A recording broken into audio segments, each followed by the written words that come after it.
भिक्षुक मुक्त हो शहर, 1 माह की डेडलाइन तय। कलेक्टर निगम कमिश्नर ने रखी बैठक, तय किया 1 माह का एजेंडा। बोले कलेक्टर आशीष सिंह, हम भिक्षुक मुक्त शहर बनाने की दिशा में लगातार प्रयासरत हैं। इस बार हम अपनी गतिविधियां और तेज करेंगे।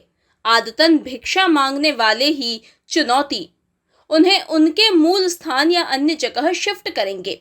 कुछ बस्तियां भी चिन्हित की हैं, जहां से भिक्षा मांगने आते हैं भिक्षुक, उन्हें भी समझाइश के साथ शिफ्ट करने का काम करेंगे। देखिए, भिक्षा मुक्ति के लिए हम लोग लगातार प्रयासरत हैं और अब हमारा ये उद्देश्य है कि अगले 1 महीने के अंदर हम लोग जो हमारी गतिविधियां हैं उनको थोड़ा और इंटेंसिफाई करते हुए इंदौर को पूरी तरीके से भिक्षुक मुक्त बनाने की तरफ हम लोग बढ़ें और अगले 1 महीने का टारगेट हमने इस हेतु तय किया है। जहाँ जहाँ पर अभी समस्याएं आ रही हैं, हमारी टीमें लगातार लगी हैं, लोगों को समझाने का भी काम किया जा रहा है। हम लोग अलग अलग तरीके से मॉनिटरिंग भी कर रहे हैं।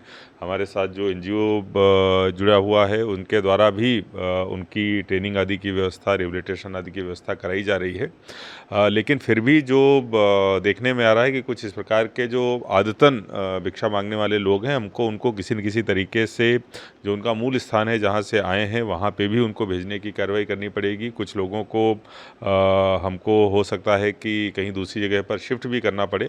तो सभी स्थानों की इस संबंध में बात हुई है। अलग अलग स्थानों की हमने प्लानिंग करी है। अगले 1 महीने में हम लोग एक बड़ा अभियान चलाकर इंदौर को पूरी तरीके से भिक्षुक बनाएंगे। जी हाँ, ऐसी 2-3 बस्तियों की हमको सूचना प्राप्त हुई है। कुछ बेटमा के रहने वाले लोग हैं जो यहाँ पर आकर केवल भिक्षा का काम कर रहे हैं। हमने उनको समझाइश भी दी है, कुछ अलग तरीके से उनको रिहेबिलिटेट करने की कोशिश भी करी है, लेकिन उनके द्वारा अभी भी वो चीज़ करी जा रही है। तो इसीलिए हम लोग कोशिश करेंगे कि उनको वापस जहाँ से आए हैं वहाँ पर भेजा जाए।